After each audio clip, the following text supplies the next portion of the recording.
ስለዚ ወገናተይ ኣነ ንስኻትኩምን ግዜና ኣብ ምንታይ ንሕልፎ ኣለና ከም መንእሰያት መጠን ነቲ ንእስነትና ንምንታይና ንጥቀመሉ ዘለና ስለዚ ኣብዚ ጉዳይ እዚ ከነስተበል ይግባአና ንእስነት ዕቑር ሃብቲ እዩ ንእስነት ክቡር መንነት እዩ ንእስነት ህያብ ናይ ፈጣሪ እዩ ንእስነትን ብጽሕነትን ንእግዚአብሔር አምላክና እነገልግለሉ ንእግዚአብሔር አምላክና እንእመነሉ ናይ ስጋ ወርሓት እዩ ስለዚ ወገናተይ ኣብ ግዜ ንእስነትና በእግዚአብሔር አምላክና ዝተኣመንና ክንከውን ይግባአና ድሓር ፀሓይ ምስ ዓረበ ድሓር መዓልታት ምስ ከደ ድሓር ሽምግልና ምስ መፀግን ኩሉ ንገብሮ ነገር ተቐባልነት ዘይክህልዎ ይኽእል እዩ ስለዚ ወገናተይ ካብ ሎሚ ጀሚርና በትዘድልየና ነገር በትዝግባአና ነገር ንእግዚአብሔር አምላክ ክንዝክርን ንእግዚአብሔር አምላክ ከነገልግለን ይግባአና ወገናተይ ንአምላኽ ምዝካር ንአምላኽ ምግልጋል ማለት እዩ እግዚአብሔር አምላክ ዝግልገል አምላኽ ኮይኑ ዘይኮነስ ከነገልግል ከለና ንገዛእ ርእስና ነገልግል ንገዛእ ርእስና ንጠቅም እግዚአብሔር አምላክ ቅድመ ዓለም ምፍጣሩ ንባህሪ በባህሪው ምስጉን አምላኽ እዩ ምስጋና ካብ ደቂ ሰባት ዝደሊ ይኮነን ቅድሚ 24 ካህናት ሰማይ ምፍጣሮም ቅድሚ መላእኽቲ ምፍጣሮም እግዚአብሔር አምላክ ንባህሪ በባህሪ እንዳተመስገነ ዝነብር አምላኽ እዩ ነገር ግን እግዚአብሔር አምላክ ክንዝክር እንከለና እግዚአብሔር አምላክ ካንዓና ይዝክረና እግዚአብሔር አምላክ ሓስብ እንከለና እግዚአብሔር አምላክ ካንዓና ይሓስበና ናይ ሰባት ጉድለት ናይ ምእመናን ጉድለት ናይ ደቂ ሰባት ውድቀት ክንርኢ ከለና እግዚአብሔር አምላክ ጉድለትና ይምላአልና እግዚአብሔር አምላክ ከውድቀትና ይትንሳአና ስለዚ ባህ ይብለን መዓልቲ እትብሎ ከይመጽን ከሎ ደስ አይበለንን ትብሎ መዓልታት ከይመጽን ከሎ ፀሓይ ከዓረበን ከሎ ሕጂ ብግዜ ንእስነትካ ንፈጣሪኻ ዘክሮ ብግዜ ንእስነትካ ንፈጣሪኻ አምልኮ ንእግዚአብሔር አምላክካ ዘክሮ ወገናተይ እግዚአብሔር አምላክ ካባና ዝደሊ ነገር እንተሃልዩ ገንዘብና አይኮነን ብሩርና አይኮነን ብዙሓት ሰብ አገልግሎት ናይ እግዚአብሔር አምላክ ችላ ኢሉ በገንዘቡ ጥራይ ክጸድቅ ዝሓስብ ሰብ አሎ እግዚአብሔር አምላክ ዝደልዮ ነገር እንተሃልዩ ህይወትና መባእ ጌርና ንዑ ከነቅርበሉ ንእስነትና መባእ ጌርና ንዑ ከነቅርበሉ ይዝደሊ ገንዘብማ ድሕሩ ዝመጽእ መንነት እዩ ግን እግዚአብሔር አምላክ በዘይ መንነት ዘይብልና እንከሎ ሓጣን ከለና ዘፍቀረና አምላኽ በቲ መንነትና ዝኾነ ንእስነት ብኡ ከነኽብሮን ብኡ ክንሕጉሶን ይግባአና ስለዚ ነዚ ድምፂ እዚ ኣብ ምሉእ ዓለም ኮይና ንሰምዖ ዘለና ወገናት ንእግዚአብሔር አምላክ ብግዜ ንእስነትና ንሆ ከነገልግሎ ይግባአና ምናልባት ናይ ንእስነት ዕድመ ሓሊፉ እንተሃልዩ እግዚአብሔር አምላክ ንሆ ችላ ዝብል አምላኽ አይኮነን ሕጂውን በዓቅምና በቲ ዘለና ዓቅሚ እቶም ካብ ግዜ ንእስነት ሓሊፍና ኣብ ካልእ ናይ ሽምግልና ግዜ ንርከብ ዘለና ሰባት እውን በዓቅምና ከምታ መበለት ሰበይቲ ምጽዋት ሓንቲ ሳንቲም ዘቕረበት ከማ ኣነ ንስኻትኩም በኣገልግሎት ኣብ ቅድሚ እግዚአብሔር አምላክ ክንቀርብ ይግባአና ምክንያቱ ክርስትና ናይ ኣገልግሎት ህይወት እዩ ኣነ ንስኻትኩም ዝተፈጠርናሉ ዕላማ እንተሃልዩ ተቀዳማይ ስሙ ክንፅውዕ ክብሩ ክንቅድስ እዩ መንግስቱ ክንወርስ ይትሳልሳይ ከዓ ንኸነገልግል እዩ ናይ ነፍሲ ወከፍ ክፍተት ንኽንመልእ እዩ ኣነ ናይ ሓደ ሓወይ ክፍተት እንተመልየ ሓደ ሓወይ ከዓ ናተይ ክፍተት ክመልእ ስለዚ بزمن نእስነትና بزمن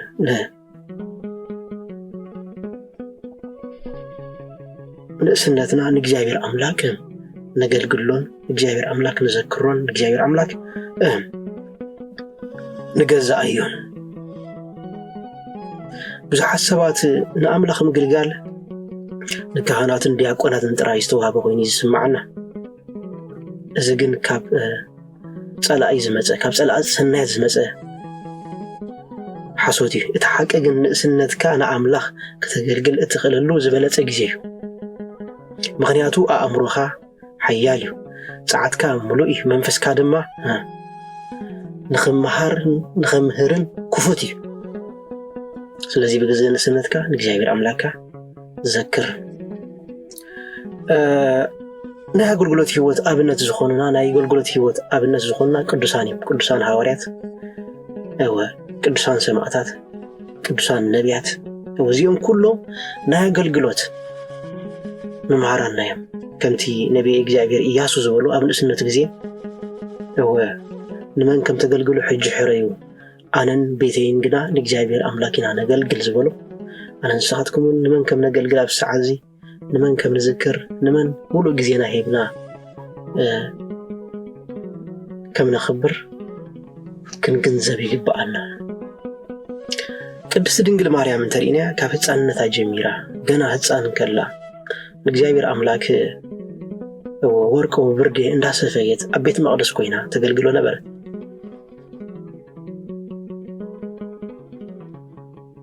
ወገና ህፃን ከላ ህይወታ ምስ እግዚአብሔር አምላክ ተጣበቀ ነበር በንጽህናን በትሕትናን በተአዛዝነትን ድንባ አቤት መቅደስ አምላክ ተነበር ነበረት ንእስነታ ንአምላክ ዘሃበት ድማ محدري أملاخ كوينا ترخبت هو محدري منفس قدس كوينا ترخبت شعات تورحي زأكل نتي شعات مقاري جا سات زلو أملاخ أبكر سات سرت أما سنات سرت سرزو قناتي إنه أقل قلوت إنه مهارن تحاقينو كاب قدس دنقل ماريامي بنقسن نجابير أملاكي وتعملو زوفيت قدس تده أف سدت أب برخا أف سقلت أف استفلالي مسؤول نبرت بأقل قلوت كابو قريت في اللنا نبرت يبلنا سلك على تسمى جاير أملاكنا زخبرنا نستمسكنا يقول سلازي بقزين سنتنا نكريستوس أملاكنا نقل قلو بسمي كلتوي كاون لعلي أبستأبكم كلو قزي أنا أما أخلكم مسيح كوارخوكم يا خمس بلنا بسمو كل قزي خنقبي قبقنا بسمو كل قزي كنحبري قبقنا سلك على تسمى جاير أملاكنا زخبرنا نستمسكنا يقول كمون قدوس ساميኤል نبي انترينا ገና በሕፃንነቱን ኮላ ቤት መቅደስ ያዕሪ አገልግሎቱን ነብይ እግዚአብሔር አምላክ ነበረ ሕፃንነቱን እግዚአብሔር አምላክ ነበረ ንጽህናውን እግዚአብሔር አምላክ ነበረ ተአዛዝነቱን እግዚአብሔር አምላክ ነበረ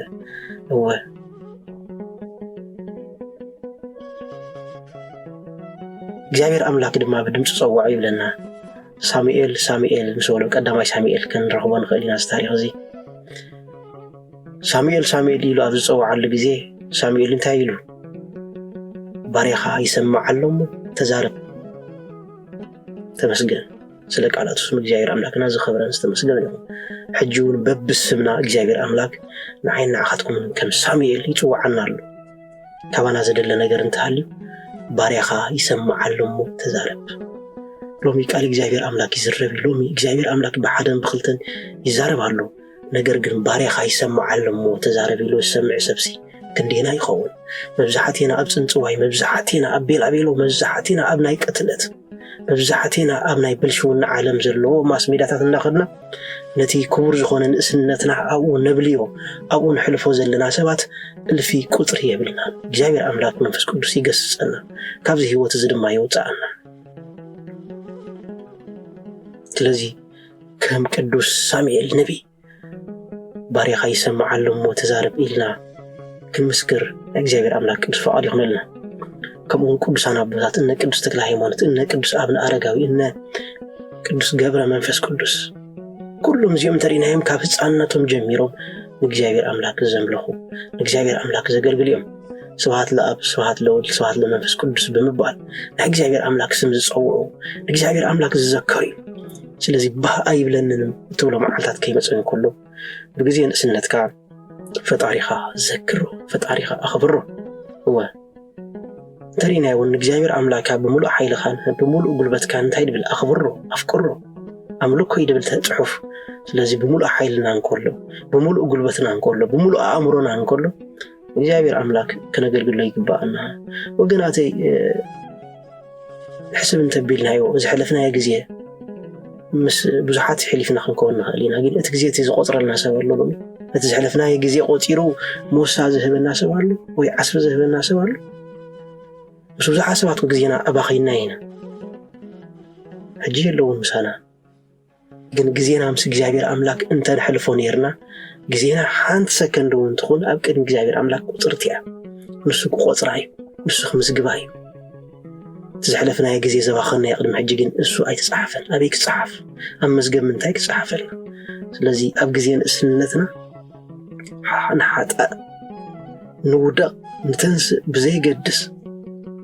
نون سنتنا ما بقى غيرنا نجزاير أملاكنا نقرب نقسنتنا بملؤ ناي እግዚአብሔር አምላክ አገልግሎት እንዳፈጸምና ክንሕልፈው ይግባአና እዚ ለቦባ ናይ ቅዱስ ቤተክርስቲያን ናይ ወገናተይ كمون قدس ياريد أبنس عدميو مساكو خمس تمهارة تمرتي مردا يا أبيو خمس نبري نقرنا تاريخ نقرن كامل سنة تجمير جين نجزاير أملاك زقل سب نبر تصفي قرصان كسامود داتا بمسنا عدما مستر ناي سمايات تخفيتو زيماتات ناي قدسان ملائختي كتصنع عدل رخابه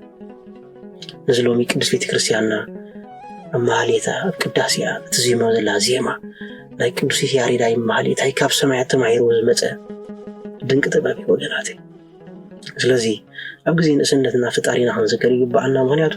ንእስነትን ብጽሕነትን ሓላፋ ይብለና አቡና ሰሎሞን ጥበበኛ ሰሎሞን ስለዚህ ነዛ ሓላፋይ ዝኾነ ናይ ብጽሕነትን ናይ ንእስነትን ግዜ ነው ንእግዚአብሔር አምላክ ነው ፍዩ እግዚአብሔር አምላክ እቲ ግዜ ተናህቦ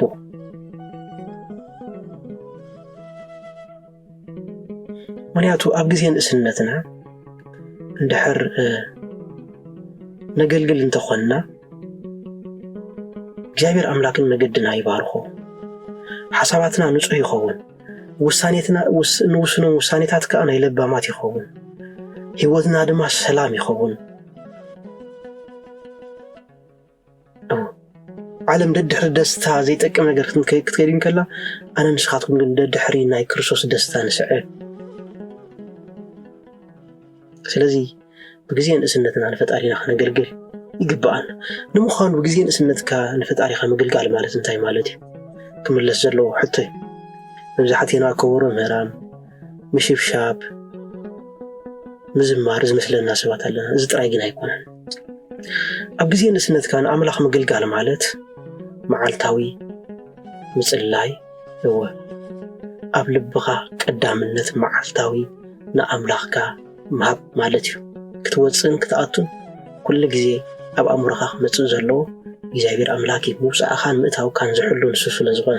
ስለዚ ኣብ ግዜ ንእስነትካ መዓልታዊ ምጽላይ መዓልታዊ ንእግዚአብሔር አምላክ ምዝካር እቲ ኻላይ ዝመጽእ እወ ድድኻታት ምሕጋዝ እዩ ጸሎትና ብግብሪ ዝተሰነየ ክኸውን ይግብኦ ከምቲ ቅድሚ ሕጂ ዝተምሃርናዮ ኣብ ያዕቆብ ዘሎ እቲ ኣብ ቅድሚ ኣምላኽ ነውርን ነቐፋን ዘይብሉ ኣምልኾ እዚ ይብለና ንገዛእ ርእስኻ ብንጽህና እንዳሓልኻ ንመበለታትን ዘኽተማትን ኣብ ግዜ ሽግሮም ብርዳእ ይብለና እቲ ንእግዚአብሔር ኣቦ ዝሕጉሶ ናይ ህይወት ኣገልግሎትካ እዚ ስለ ዝኾነ መጀመርታ ብጸሎት ኩሉ ግዜ ንእግዚአብሔር ኣምላክ መዓልታዊ ክንዝክሮ ውፃናን ምእታውናን ንእግዚአብሔር አምላክ ክንዝክሮ እቲ ኻልኣይ ከዓ ንድኻታት ምሕጋዝን ንድኻታት ምብጻሕን ንሕሙማት ምእላይን እዩ እቲ ሳልሳይ ከዓ ንባብ ቅዱሳን መጽሓፍቲ ምንባብ ማለት እዩ ቤትና ናይ ቅዱሳን ቤት ክኸውን ይግብኦ እወ መዓልታዊ ሃይማኖታዊ ኣበው እንዳንበብና ስንክሳር እንዳንበብና ተኣምራት እንዳንበብና نهون እግዚአብሔር አምላክ ክንዝክሮ ይግባአና ስለዚህ ንባብ ቅዱሳት መጽሓፍቲ ክነንብብ ይግባአና እወ እግዚአብሔር አምላክ መገልጋል ማለት ካብ ሕማቅ ምሕዝነት እወ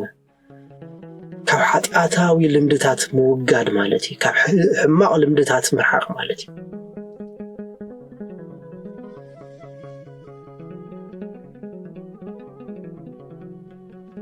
እወ ነዚሁም እንዳገበርና እወ ለእግዚአብሔር አምላክ መገልጋል ማለት ምስጢራት ምፍጻም ማለት እዩ ንስሐ ምእታው ማለት እዩ ለእግዚአብሔር አምላክ መገልጋል ማለት በኃጢአትካ ምጣዓስ ማለት እዩ በኃጢሩ ለእግዚአብሔር አምላክ መገልጋል ማለት እግዚአብሔር አምላክ ሁሉ ዝጸሎ ነገር ዘይ ምግባር ማለት እዩ ወሱኻ ሰናይ ነገር ምግባር ማለት እዩ ስለዚህ አብዘለና አምሪ አብዘለና ህይወት ንእግዚአብሔር አምላክና ከነመስገን ይግባአና ዲያብሎስ ንመንእሰያት በመንፈስ ኃያላት መኾኖም ስለዝፈልጥ ዝያዳ ይቃለሶም ዝያዳ ይፍትኖም ስለዚህ ነዚ መኾኑ ፈሊጥና ልብና ብጾምን ጸሎትን በፍቅርን እወ ተመሊእና ወተሃደራት ናይ ክርስቶስ ክንከውን ይግባአና اتناي تنت صلايكم زوحطو دليو كم زغازم አንበሳ ኣብ ዙርያኹም ይጓዝም አለ ኣብ ዙርያኹም ይخلل አለ ይብለና ሐዋርያ ቅዱስ ጳውሎስ። ስለዚህ እነዚህ ናይ ጥንት ጸላኢና ነው ወታደራት ናይ ክርስቶስ ከም ምዃን ብጽድቂ ተዓጢዕና ክንስዕሮ ይግባአና።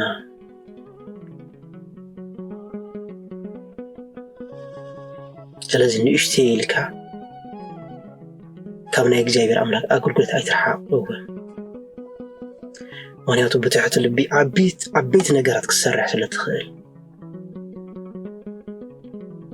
አባ ሙሴ ጸሊም ከምዚ ይብለና ኣብ ግዜ ንእስነቱ ጸሎት ዝፈቱ ይብለና በእርጋኑ እምነቱ ፈጺሙ አይስእንን ይብለና። ኣብ ግዜ ንእስነቱ ጸሎት ዝፈቱ በጊዜ እርጋኑ ነቲ ዝኣመነ ነገር ፈጺሙ አይስእንን ይብለና። ስለ ቃላቱ ስም እግዚአብሔር አምላክና ዝኽብረን ዝተመስገነን ይሁን። ቅዱስ ኤፍሬም ሴራዊ እንታይ ይብለና መንእሰይ ልቡን አምላክ ክህብን ከሎ ሰማይ ይሕጎስ ይብለና። ኣብ ሰማያት ዘለዉ መላእኽቲ ከይተረፉ ይሕጎስ ይብለና። ስለዚህ መንእሰያት ኮይና በጊዜ ንእስነትና ንኣምላኽ ክነገልግል ይግባአና። ልብና ንኣምላኽ ክንህቦ ይግባአና። እቲ በአጉኡ ይብለና ሕጂ ቅዱስ አንጦኒዮስ ዓቢ እቲ በአጉኡ ንኣምላኽ ከገልግል ዝጅምር ይብለና ድሒሩ ሰላም ንምርካብ ኣይቃለስን። እዚ ማለት ድሕር ብግዜ ሽምግለናና ብሰላም ክንነብር እንደሊ ተኾይና ሕጂ ብግዜ ንእስነትና ንኣምላኽ ክነገልግል ይግባአና። ሽምግልና ናይ በረኸት ግዜ እዩ። ደቅና እንሪአሉ ሰባት እንዓርቀሉ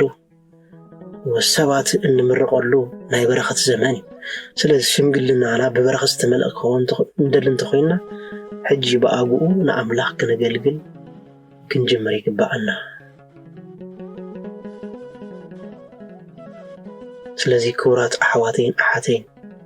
እዚ መልእኽቲ እዚ ንዓኻ እዩ። ዓመታትካ ኣብዘይ ነባሪ ነገራት ኣይተባኽኑ።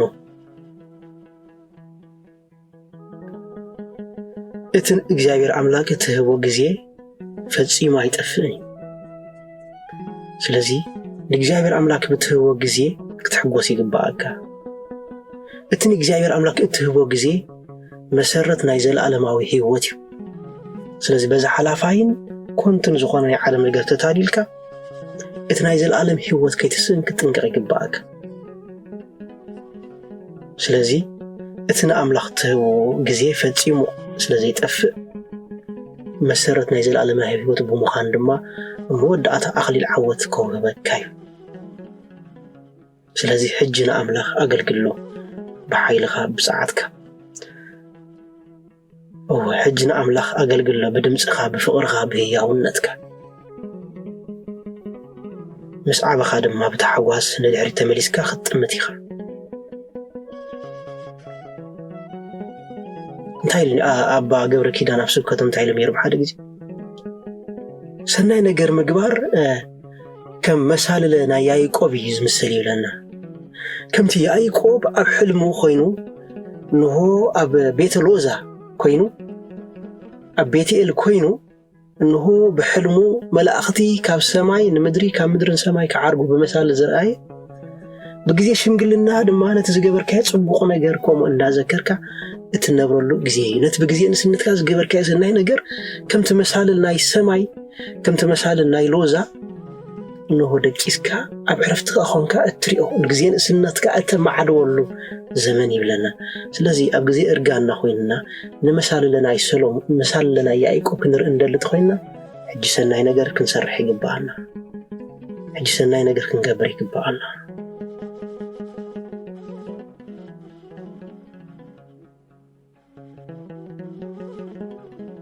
ስለዚህ በጊዜ ንእስነትና ምስ እግዚአብሔር አምላክ ክንመላለስ ይግባአና። እግዚአብሔር አምላክ ክንዝክሮ ይግባአና። ኣብ መወዳእታ በዚ ጸሎት እዚ ክንዓጽይና ጎይታናን አምላኽናን መድኃኒናን ኢየሱስ ክርስቶስ ስለቲ ህያብ ንእስነትና ነምስግነካ ኣለና። ግዜና ሓይልና ክእለትና ተጠቒምና ንዓኻ ከነገልግል ሓግዘና ልብና ንጹህ ኣእምሮና ትኩር ነፍስና ድማ ብእምነት ክድልድል ርድኣና እወ ብጸሎት ቅድስት ድንግል ማርያም ብኩሎም ረድኤት ናይ ቅዱሳን ኣይትፈለየና ንዝነበረና ግዜ ባሪኹን ቀዲሱን ስለ ዝሃበና ክብርን ምስጋናን ኣምልኾን ውዳሴን ስግደትን ንዕኡ ንበይኑ ይግባእ ወስብሐት ለእግዚአብሔር።